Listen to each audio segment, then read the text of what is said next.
ನಮಸ್ತೆ ಸ್ನೇಹಿತರೆ, ಇವತ್ತು ನಾವು ಕನ್ನಡ ಭಾಷಾ ಬೋಧನೆ ಮತ್ತು ಕಲಿಕಾ ಉಪಕರಣಗಳ ಬಗ್ಗೆ ತಿಳ್ಕೊಳ್ಳುವ. ಬೋಧನೆ ಮತ್ತು ಕಲಿಕೆಯಲ್ಲಿ ನೆರವಾಗುವಂತಹ ಉಪಕರಣಗಳೇ ಕಲಿಕಾ ಉಪಕರಣಗಳು ಅಥವಾ ಬೋಧನಾ ಉಪಕರಣಗಳಾಗಿದೆ. ಶಿಕ್ಷಣ ತಜ್ಞರಾದ ರೂಸೋ, ಪ್ರೊಬೆಲ್, ಮಾಂಟೆಸ್ಕ್ಯೂ, ಟಾಗೋರ್, ಗಾಂಧಿ ಮುಂತಾದವರು ಬೋಧನೆಯಲ್ಲಿ ಅನವಶ್ಯಕ ವಿವರಣೆಯನ್ನು ಕೈಬಿಡಬೇಕು ಹಾಗೂ ಮಕ್ಕಳು ಚಟುವಟಿಕೆಗಳ ಮೂಲಕ ಉಪಕರಣಗಳ ಮೂಲಕ ಕಲಿಯಬೇಕು ಎಂಬುದನ್ನು ಪ್ರಯೋಗ ಮಾಡಿ ತೋರಿಸಿದ್ದಾರೆ. ಈ ರೀತಿ ಚಟುವಟಿಕೆ ಪ್ರಧಾನ ಕಲಿಕೆಯನ್ನು ಉತ್ತೇಜಿಸಲು ಕಲಿಕಾ ಉಪಕರಣಗಳನ್ನು ಬಳಸಬೇಕು. ಬೋಧನಾ ಉಪಕರಣಗಳ ವಿಧಗಳು 3. ಬೋಧನಾ ಉಪಕರಣಗಳು: ದೃಕ್ ಉಪಕರಣಗಳು, ಶ್ರವಣ ಉಪಕರಣಗಳು, ದೃಕ್ ಮತ್ತು ಶ್ರವಣ ಉಪಕರಣಗಳು. ದೃಕ್ ಉಪಕರಣಗಳು ಕಣ್ಣಿನಿಂದ ಮಾತ್ರ ನೋಡಿ ತಿಳಿಯಲು ಅನುಕೂಲವಾಗುವಂತಹ ಉಪಕರಣಗಳನ್ನು ದೃಕ್ ಉಪಕರಣಗಳೆಂದು ಕರೆಯುತ್ತಾರೆ. ಇನ್ನು ಶ್ರವಣೋಪಕರಣಗಳು ಕಿವಿಯಿಂದ ಮಾತ್ರ ಕೇಳಬಹುದಾದ ಬೋಧನಾ ಉಪಕರಣಗಳನ್ನು ಶ್ರವ್ಯ ಉಪಕರಣಗಳು ಎಂದು ಕರೆಯುತ್ತಾರೆ. ದೃಕ್ ಮತ್ತು ಶ್ರವಣೋಪಕರಣಗಳು ಏಕಕಾಲದಲ್ಲಿ ಕಣ್ಣಿನಿಂದ ನೋಡಬಹುದಾದ, ಕಿವಿಯಿಂದ ಕೇಳಬಹುದಾದ ಸಾಧನಗಳನ್ನು ದೃಕ್ ಶ್ರವಣೋಪಕರಣಗಳು ಎಂದು ಕರೆಯುತ್ತಾರೆ. ಚಿತ್ರಪಟಗಳು ಮತ್ತು ಚಾರ್ಟುಗಳು: ಚಿತ್ರಗಳು, ಚಿತ್ರಪಟಗಳು ಮತ್ತು ಚಾರ್ಟುಗಳು ಉತ್ತಮ ದೃಕ್ ಉಪಕರಣಗಳಾಗಿದ್ದು, ಆಕರ್ಷಕವಾಗಿ ವರ್ಣರಂಜಿತವಾಗಿ ತಯಾರಿಸಲಾಗಿರುವ ಚಿತ್ರಪಟಗಳು ಮತ್ತು ಚಾರ್ಟುಗಳಿಂದ ಭಾಷಾ ಬೋಧನೆಯನ್ನು ಹೆಚ್ಚು ಅರ್ಥವತ್ತಾಗಿಸಬಹುದು. ಭಾಷಾ ಪಾಠಗಳಲ್ಲಿ ಬರುವ ಪ್ರಕೃತಿ ವರ್ಣನೆ, ಪ್ರಾಣಿ ಸಂಕುಲ, ಭೌಗೋಳಿಕ ಅಂಶಗಳು, ಮಹಾವ್ಯಕ್ತಿಗಳು, ಸುಂದರ ಸನ್ನಿವೇಶಗಳು ಮುಂತಾದವುಗಳ ಬಗೆಗೆ ಸಹಸ್ರ ಮಾತುಗಳಿಗಿಂತ ಒಂದು ಉತ್ತಮ ಚಿತ್ರಪಟವನ್ನು ತೋರಿಸಿ ಮಕ್ಕಳಿಗೆ ವಸ್ತುವಿನ ಸ್ಪಷ್ಟ ಕಲ್ಪನೆ ಮೂಡಿಸಬಹುದು. ಪದಗಳು, ವಾಕ್ಯರಚನೆ, ಹೇಳಿಕೆ, ನುಡಿಗಟ್ಟುಗಳ ರಚನೆ, ದುಂಡಾದ ಕೈಬರಹ, ವ್ಯಾಕರಣಾಂಶಗಳು ಮುಂತಾದ ಬರಹದ ಕೌಶಲಗಳನ್ನು ಕಲಿಸಲು, ಓದುಗಾರಿಕೆಯ ಕೌಶಲಗಳನ್ನು ಅಭ್ಯಾಸ ಮಾಡಿಸಲು ಚಿತ್ರಪಟಗಳು ಉಪಯುಕ್ತವೆನಿಸುತ್ತದೆ. ಶಿಕ್ಷಕರು ಬೋಧನೆಗೆ ಅಗತ್ಯ ಚಾರ್ಟುಗಳನ್ನು ಸಿದ್ಧಗೊಳಿಸಿ ಬಳಸಬೇಕು. ವಿದ್ಯಾರ್ಥಿಗಳು ಪಠ್ಯಾಂಶಗಳು, ಸಾಹಿತ್ಯಾಂಶಗಳು, ಸಾಮಾನ್ಯ ಜ್ಞಾನದ ವಿಷಯದ ಕುರಿತು ವಿವಿಧ ರೀತಿಯ ವರ್ಣರಂಜಿತ ಚಾರ್ಟುಗಳನ್ನು ತಯಾರಿಸಲು ಮಾರ್ಗದರ್ಶನ ನೀಡಿ ಉತ್ತೇಜಿಸಬೇಕು. ಈಗಾಗಲೇ ಲಭ್ಯವಿರುವ ಚಾರ್ಟುಗಳನ್ನು ಪರಿಣಾಮಕಾರಿಯಾಗಿ ಬಳಸಿಕೊಳ್ಳಬೇಕು ಮತ್ತು ಸಂರಕ್ಷಿಸಬೇಕು. ಚಿತ್ರಪುಸ್ತಕಗಳು ಅಥವಾ ಆಲ್ಬಮ್: ವಿವಿಧ ಶೈಕ್ಷಣಿಕ, ಸಾಹಿತ್ಯ, ಸಮೂಹ ಮಾಧ್ಯಮಗಳ ಮೂಲಗಳಿಂದ ಚಿತ್ರಗಳು, ಮಾಹಿತಿ ಲೇಖನಗಳು, ಕವನಗಳು, ಸೂಕ್ತಿಗಳು, ರೇಖಾನಕ್ಷೆಗಳು, ಅಂಕಿಅಂಶಗಳು ಮುಂತಾದ ಶೈಕ್ಷಣಿಕ ಹಾಗೂ ಸಾಹಿತ್ಯಿಕ ಮೌಲ್ಯ ಹೊಂದಿರುವ ಸಾಹಿತ್ಯ ಸಂಪನ್ಮೂಲಗಳನ್ನು ಸಂಗ್ರಹಿಸಿ ಕ್ರಮಬದ್ಧವಾಗಿ ಮತ್ತು ವ್ಯವಸ್ಥಿತವಾಗಿ ಜೋಡಿಸಿ ಪುಸ್ತಕ ರೂಪದಲ್ಲಿ ವ್ಯವಸ್ಥೆಗೊಳಿಸಿ ರಚಿಸುವುದೇ ಚಿತ್ರಪುಸ್ತಕ. ಭಾಷಾ ಬೋಧನೆಗೆ ಸಹಾಯಕವಾಗುವ ರೀತಿ: ಪತ್ರಿಕೆ, ನಿಯತಕಾಲಿಕೆಗಳು, ಸಾಹಿತ್ಯ ಪುಸ್ತಕಗಳು ಮುಂತಾದ ಮೂಲಗಳಲ್ಲಿ ಪ್ರಕಟವಾಗುವ ಕನ್ನಡ ಭಾಷೆ ಮತ್ತು ಸಾಹಿತ್ಯದ ಅಂಶಗಳು, ಕವಿ ಕಾವ್ಯ ವಿವರಗಳು, ಕೃತಿಗಳ ಪರಿಚಯ ಮತ್ತು ವಿಮರ್ಶೆ, ಸೃಜನಶೀಲ ಸಾಹಿತ್ಯ ಲೇಖನಗಳನ್ನು ವ್ಯವಸ್ಥಿತವಾಗಿ ಸಂಗ್ರಹಿಸಬೇಕು. ಇಂತಹ ಪುಸ್ತಕಗಳನ್ನು ಭಾಷಾ ಬೋಧನೆಯ ಸಂದರ್ಭದಲ್ಲಿ ಪೂರಕ ಅಧ್ಯಯನ ಮತ್ತು ಗ್ರಂಥಾಲಯ ಅಧ್ಯಯನಗಳಲ್ಲಿ ಬಳಸಬಹುದು. ಉಪಾಧ್ಯಾಯರು ಪಠ್ಯ ಸಂಬಂಧಿ ವಿಷಯಗಳನ್ನು ಕುರಿತು ಇಂತಹ ಕಿರುಚಿತ್ರ ಪುಸ್ತಕಗಳನ್ನು ರಚಿಸಿ ಮಕ್ಕಳ ಗಮನಕ್ಕೆ ತರಬೇಕು. ಇಂತಹುದೇ ಚಿತ್ರಪುಸ್ತಕಗಳನ್ನು ಪ್ರಾಜೆಕ್ಟ್ಗಳ ರೀತಿ ಮಕ್ಕಳೇ ಅಭಿವೃದ್ಧಿಪಡಿಸಿ ಬಳಸುವಂತೆ ಅವರಿಗೆ ಸೂಕ್ತ ಮಾರ್ಗದರ್ಶನ ನೀಡಿ ಅಭಿರುಚಿಯನ್ನು ಬೆಳೆಸಬೇಕು. ಇನ್ನು ಬರುವಂಥದ್ದು ಕಪ್ಪು ಹಲಗೆ. ಬೋಧನೆಯ ಜೊತೆಯಲ್ಲಿ ನಿರಂತರವಾಗಿ ಬಳಸುವ ಒಂದು ಸಾಧನ ಕಪ್ಪು ಹಲಗೆ. ಎಲ್ಲ ಹಂತಗಳ ಶಿಕ್ಷಣದಲ್ಲಿಯೂ ಅಗತ್ಯವಾಗಿ ಬಳಸುವ ಕಪ್ಪು ಹಲಗೆಯು ಒಂದು ಸುಲಭ ಸಾಧನ.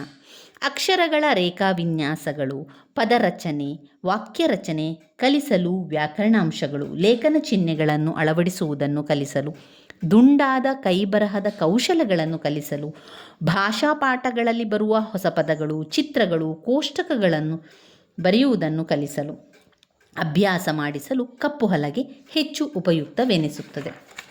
ಇನ್ನು ಬರುವಂಥದ್ದು ರೇಡಿಯೋ. ಇದು ಒಂದು ಶ್ರವಣೋಪಕರಣವಾಗಿ ಇರುವ ರೇಡಿಯೋ ಪ್ರಪಂಚದ ಯಾವುದೇ ಮೂಲೆಯಲ್ಲಾಗುವ ವಿಚಾರಗಳನ್ನು ಕ್ಷಣ ಮಾತ್ರದಲ್ಲಿ ಏಕಕಾಲದಲ್ಲಿ ಎಲ್ಲ ಮೂಲೆಗಳಿಗೂ ಬಿತ್ತರಿಸುವ ವಿಶಿಷ್ಟ ಒಂದು ಸಾಧನ. ಶೈಕ್ಷಣಿಕ ಕಾರ್ಯಕ್ರಮಗಳನ್ನು ಯೋಜಿತವಾಗಿ ಪ್ರಸಾರ ಮಾಡುತ್ತಿದೆ. ರೇಡಿಯೋ ಮೂಲಕ ಪ್ರಸಾರವಾಗುವ ನೇರ ಪಾಠಗಳು, ಪಠ್ಯಾಧಾರಿತ ಕಾರ್ಯಕ್ರಮಗಳು, ಕಾವ್ಯವಾಚನ, ಸಾಹಿತ್ಯ ಕಾರ್ಯಕ್ರಮಗಳು, ಕವಿ ಸಂದರ್ಶನಗಳು, ಪ್ರಶ್ನೋತ್ತರ ಕಾರ್ಯಕ್ರಮಗಳು, ಭಾಷಣಗಳು, ವರದಿಗಳು, ವಾರ್ತೆಗಳು, ಪ್ರದೇಶ ಸಮಾಚಾರಗಳು, ಕ್ರೀಡಾ ವಾರ್ತೆಗಳು, ನೇರ ವಿವರಣೆಗಳನ್ನು ಮಕ್ಕಳು ಕೇಳುವುದರಿಂದ ಅವರ ಆಲಿಸುವಿಕೆ ಶಕ್ತಿ ಬೆಳೆಸುತ್ತದೆ. ರೇಡಿಯೋ ಕಾರ್ಯಕ್ರಮಗಳಿಂದ ಆಲಿಸುವಿಕೆ, ಅರ್ಥಗ್ರಹಿಸಿಕೆ, ಮಾತುಗಾರಿಕಾ ಸಂಭಾಷಣೆ, ಪ್ರಶ್ನೋತ್ತರ, ವಿಮರ್ಶೆ, ಹಾಡುಗಾರಿಕೆ ಸಾಮರ್ಥ್ಯ ಬೆಳೆಯಲು ಸಹಾಯಕವಾಗುತ್ತದೆ. ಇನ್ನು ದೂರದರ್ಶನ ಮತ್ತು ಚಲನಚಿತ್ರಗಳು. ಆಧುನಿಕ ಸಂಪರ್ಕ ಮಾಧ್ಯಮಗಳಾಗಿರುವ ದೂರದರ್ಶನ ಮತ್ತು ಚಲನಚಿತ್ರಗಳು ಉತ್ತಮ ಶ್ರವಣ, ದೃಕ್ ಮತ್ತು ಶ್ರವಣ ಉಪಕರಣಗಳಾಗಿದೆ. ಔಪಚಾರಿಕ ಮತ್ತು ಅನೌಪಚಾರಿಕ ಶಿಕ್ಷಣದಲ್ಲಿ ಪರಿಣಾಮಕಾರಿ ಪಾತ್ರವನ್ನು ವಹಿಸುತ್ತದೆ. ಉತ್ತಮ ಚಲನಚಿತ್ರಗಳಲ್ಲಿನ ಸಾಹಿತ್ಯ, ಸಂಭಾಷಣೆ, ವಾಕ್ಚಾತುರ್ಯ, ಹಾಡುಗಳನ್ನು ಮಕ್ಕಳು ಗಮನಿಸುವುದರಿಂದ ಮಕ್ಕಳ ವಾಕ್ಚಾತುರ್ಯ ಬೆಳೆಯುತ್ತದೆ. ಭಾಷಾ ಪಾಠಗಳಲ್ಲಿ ಬರುವ ಜೀವನದ ಕಥೆಗಳು, ಮಹಾಪುರುಷರ ಜೀವನ, ಸಾಹಸ ಕಥೆಗಳು, ನಾಟಕಗಳು, ಧರ್ಮಗ್ರಂಥಗಳ ವಿವರಣೆಗಳನ್ನು ಪ್ರದರ್ಶನ ಮಾಡುವುದರಿಂದ ಮಕ್ಕಳು ಆಕರ್ಷಕವಾಗಿ ಕಲಿಯುತ್ತಾರೆ.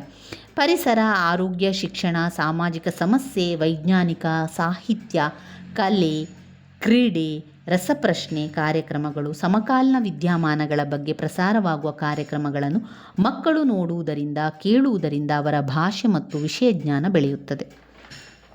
ಪ್ರತಿದಿನ ದೂರದರ್ಶನದಲ್ಲಿ ಪ್ರಸಾರವಾಗುತ್ತಿರುವ UGC ಮತ್ತು IGNOU ಕಾರ್ಯಕ್ರಮಗಳನ್ನು ಶಿಕ್ಷಕರು, ಮಕ್ಕಳು ನೋಡುವ ಅವಕಾಶಗಳನ್ನು ಕಲ್ಪಿಸಬೇಕು.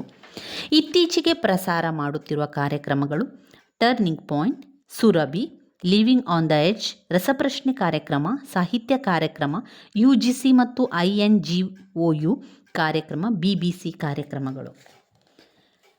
ಕಲಿಕೆಯ ಮನೋವೈಜ್ಞಾನಿಕ ತತ್ವಗಳು. ಭಾಷಾ ಕಲಿಕೆ ಹಾಗೂ ಪ್ರಯೋಗ ಸಹಜ ಕ್ರಿಯೆ ಹಾಗೂ ಕಲಿಕೆಯಾದರೂ ವೈಜ್ಞಾನಿಕ ತರಬೇತಿ ಮತ್ತು ಅಭ್ಯಾಸಗಳಿಲ್ಲದೆ ಭಾಷಾ ಸಾಮರ್ಥ್ಯಗಳನ್ನು ಪರಿಣಾಮಕಾರಿಯಾಗಿ ಕಲಿಸಲಾಗುವುದಿಲ್ಲ.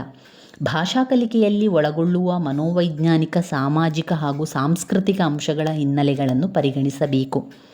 ಅದರ ತತ್ವಗಳು: ಸಿದ್ಧತಾ ನಿಯಮ, ಅನುಕರಣೆಯ ನಿಯಮ, ಅಭ್ಯಾಸದ ನಿಯಮ. ಥಾರ್ನ್ಡೈಕ್ ರವರ ಪ್ರಯತ್ನ ದೋಷ ಸಿದ್ಧಾಂತದ ಪ್ರಕಾರ ಕಲಿಕೆಗೆ ಸಿದ್ಧತೆ ಬೇಕು. ಮಗು ಸಿದ್ಧವಿದ್ದಾಗ ಮಾತ್ರ ಹೆಚ್ಚು ಕಲಿಯಲು ಸಾಧ್ಯ. ಇನ್ನು ಅನುಕರಣೆಯ ನಿಯಮ. ಅನುಕರಣೆ ಮಕ್ಕಳ ಸಹಜ ಗುಣ. ಬಾಲ್ಯಾವಸ್ಥೆಯಲ್ಲಿ ಸಹಜವಾಗಿ ಅನುಕರಣೆಯ ಮೂಲಕವೇ ಭಾಷೆಯನ್ನು ಕಲಿಯುತ್ತಾರೆ. ಇನ್ನು ಅಭ್ಯಾಸದ ನಿಯಮ. ಅನುಕರಣೆಯಿಂದ ಭಾಷೆಯ ಕಲಿಕೆಯನ್ನು ಪ್ರಾರಂಭಿಸುತ್ತಾರೆ. ಅವುಗಳು ಅಭ್ಯಾಸ ಮೂಲಕ ಗಟ್ಟಿಗೊಳ್ಳುತ್ತದೆ. ಭಾಷೆಯನ್ನು ಪುನರ್ಬಲಗೊಳಿಸುತ್ತಾ ಕಲಿಸುವ ತತ್ವ. ಭಾಷೆಯ ಸ್ವಾಭಾವಿಕ ಕ್ರಮದಲ್ಲಿ ಮತ್ತು ಜೀವಂತ ಸನ್ನಿವೇಶಗಳಲ್ಲಿ ಕಲಿಸುವ ತತ್ವ. ಅರ್ಥಪೂರ್ಣ ವಾಕ್ಯಗಳ ಮೂಲಕ ಕಲಿಸುವ ತತ್ವ. ಮಕ್ಕಳಲ್ಲಿ ಆಸಕ್ತಿ ಮೂಡಿಸಿ ಕಲಿಸುವ ತತ್ವ. ಮೊದಲು ಮಾತೃಭಾಷೆಯನ್ನು ಕಲಿಸಬೇಕು. ಇವಿಷ್ಟು ಕಲಿಕೆಯ ಮನೋವೈಜ್ಞಾನಿಕ ತತ್ವಗಳಾಗಿದೆ. ಮುಂದಿನ ವಿಡಿಯೋದಲ್ಲಿ ನಾವು ಸಾಮಾನ್ಯ ಕನ್ನಡ ವ್ಯಾಕರಣಗಳನ್ನೆಲ್ಲ ತಿಳಿತಾ ಹೋಗುವ. ಇವೆಲ್ಲವೂ ಕೂಡ ಸ್ಪರ್ಧಾತ್ಮಕ ಪರೀಕ್ಷೆಗಳಿಗೆ ತುಂಬಾ ಅನುಕೂಲಕರವಾಗಿರುವಂತಹ ವಿಷಯಗಳು. ನನ್ನ ವಿಡಿಯೋಸ್ ಎಲ್ಲ ನಿಮಗೆ ಇಷ್ಟ ಆಗಿದ್ದರೆ ಲೈಕ್ ಕೊಡಿ, ಶೇರ್ ಮಾಡಿ, ಸಬ್ಸ್ಕ್ರೈಬ್ ಮಾಡಲಿಕ್ಕೆ ಮರಿಬೇಡಿ ಸ್ನೇಹಿತರೆ. ಧನ್ಯವಾದಗಳು.